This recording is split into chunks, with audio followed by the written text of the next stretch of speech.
students. Now we are going to see the substitution cipher. We know already the classical encryption technique can be classified into two types. One is substitution technique and another one is transposition technique. Till now we have seen under substitution technique, Caesar cipher we have completed, a monoalphabetic cipher we have completed, Playfair cipher we have completed, and the Hill cipher also we have completed. So now the fifth kind of cipher we are going to see is polyalphabetic cipher. In polyalphabetic cipher, we are going to see that we are going to follow the concept as in Caesar cipher. So here, for an example, here we did one problem. Here the plain text we have given it as wireless, and the key we have given it as deceptive. Here the length of the plain text is also 8 and the length of the key is also deceptive. The length of the key is also 8. So for each and every letter we are going to put the numerical value as we did in Caesar cipher by assuming a equal to 0 and z equal to 25. So for deceptive we have written as 3, 4, 2, 4, 15, 9, 8, 21 and 4. And for wireless also we have written. We know the Caesar cipher encryption algorithm, that is P plus K mod 24.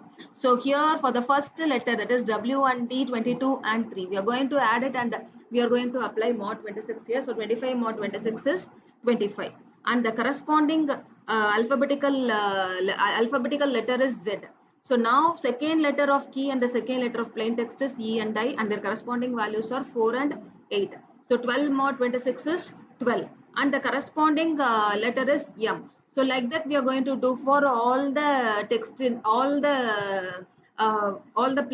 all the text in plain text with the help of key. So this is the concept under polyalphabetic cipher.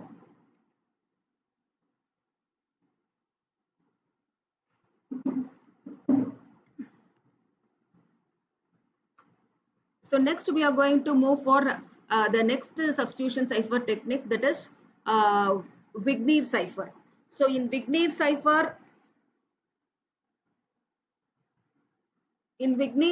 the same like a polyalphabetic cipher, we are going to follow the same concept as in polyalphabetic cipher, but only the one difference is here. See the plain text. The size of length of the plain text is more. That is, we are discovered save yourself, and the key given is only the deceptive. But we have to expand the key till the length of the plain text by repeating the same by repeating the same key. So that is the main difference between the polyalphabetic cipher and the Wigner cipher. Remaining, we are going to follow the same concept, that we are going to apply the Caesar cipher, that is P plus K mod 26. So here for each and every letter of key you have to give the numerical value by assuming A equal to 0 and Z as 25. For both the key and plain text, then you are going to apply the Caesar cipher formula, that is P plus K mod 26. Then you are going to convert the values into text. If you are converting the value, then you will be getting the cipher text as ZICVTW. So this is an encryption algorithm for Wigner cipher. Now we are going to move for decryption algorithm.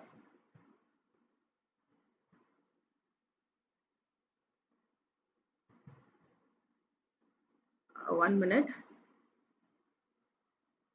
Now we are going to move for decryption algorithm. In decryption algorithm, see the tabular format.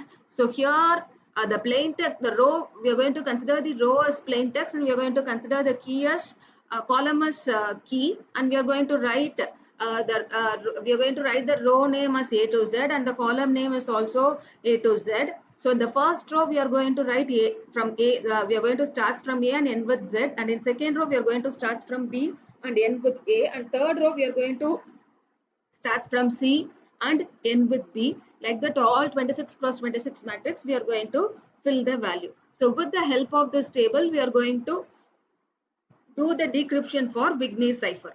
So see, for doing decryption, we have to know two values. One is ciphertext, one is the value of the ciphertext, and another one is value of the key. So according to our given example, the first value of the ciphertext is Z, and the first value of the key is D. Now go to the table. So here the first value of the ciphertext is Z, and first value of the key is D. So take the we are going to traverse in the column wise. Go to this dth row and traverse in the column wise till we reach Z.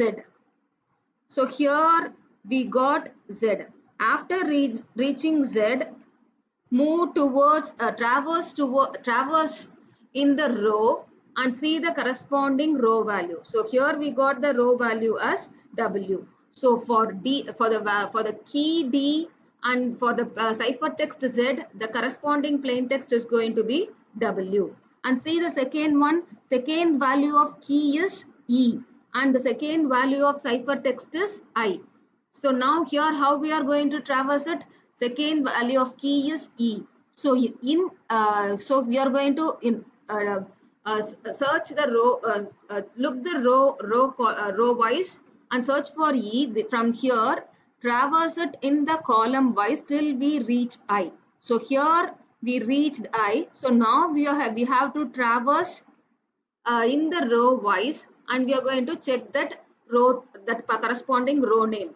Here the corresponding row name is E. So for the key E and the ciphertext I, the corresponding plain text is going to be E. See here for the key E and the ciphertext I, the corresponding plain text is E. So this is the way we are going to do the decryption in Wigner cipher.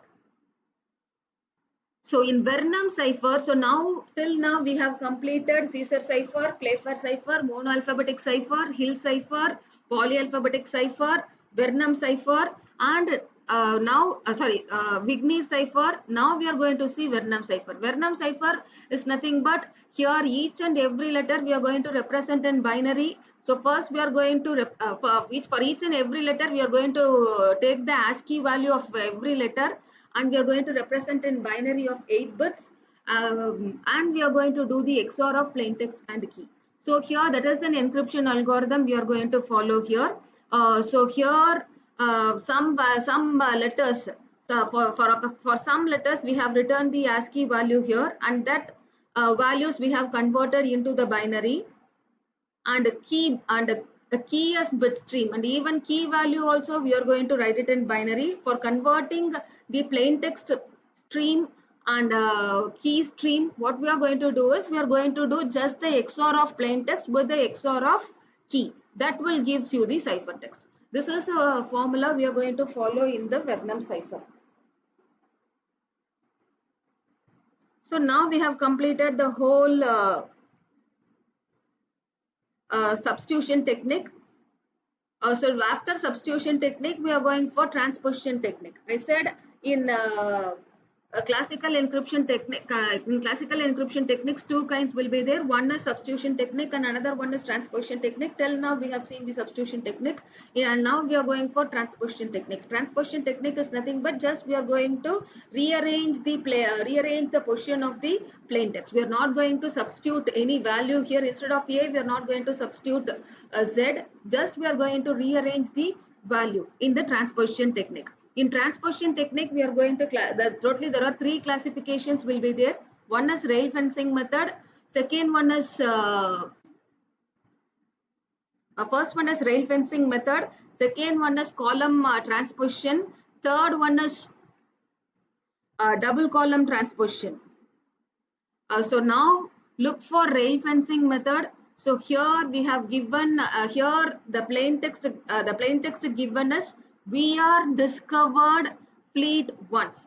So and here we are going to here the value of n also will be given in the rail fencing method. Here we are going to assume that value of n as 3. If the value of n as 3 means how rail fencing method will be there, how rail fence will be there, it's like a zigzag manner will be there, right, in rail fencing method. So how we are going to write is W E V R discovered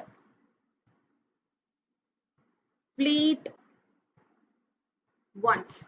So if n equal to 3, we are going to write it in 3 rows. We are going to follow 3 rows. If n equal to 2, we are going to frame 2 rows. If n equal to 4, we are going to frame 4 rows. So after if here we are going to assume that n equal to 3. After making the rows, how we are going to write the ciphertext is, first we are going to write the value of first row. So that is, the first row is W E C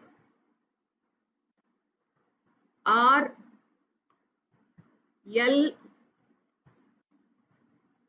T E, and then we are going to start the second row, E R D S. So like that we are going to write in the row wise. So now this will give you the ciphertext if you are following the rail fencing method. So here you have to write all the values of 3 rows. So now first method we have seen. Now we are looking for we are going to see the second method, that is columnar transposition method. So in columnar transposition method, they will be giving the key value. So here the key value given is 632415, not 25, only 15. Here the key value is 632415. So after writing the key value, we are going to write the plain text. So here also the plain text is, we are discovered fleet once. So we have written here.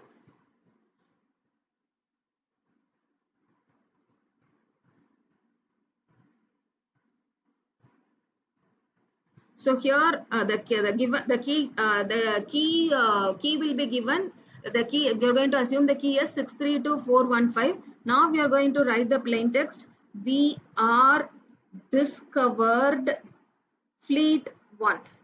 So we have written like that, and how we are going to convert this this value into the ciphertext is, first we are going to write the value of the first column, that is EVLN. Then we are going to write the second column, that is ACDT. Then we are going to write the value of third column, that is ESEA. So like that we are going to write all the column value in order, that is 1, 2, 3, 4, 5, 6. So now next we are going to move for double transposition.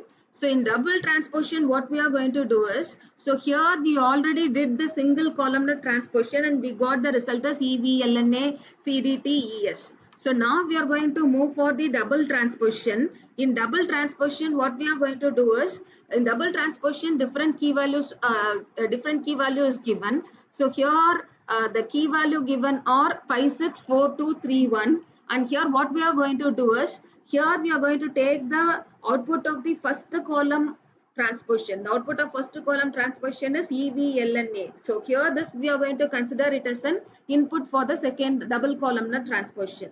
So here we are going to write EVLNA, that what we got output in the first column transposition, that we are going to write here. After writing that, again we are going to write it in the same order. First we are going to write the first column value, that is CAEE, and then we are going to write the second column value, that is NSOI. Third we are going to write the third column, that is AEDR. Like that we are going to write all the 6 column value. So this is the method of double transposition. But the advantage of double transposition is it is very tough to do the decryption. It is very tough to do the decryption pattern. If you are using transposition technique, it is very tough to decrypt it when compared to the substitution technique.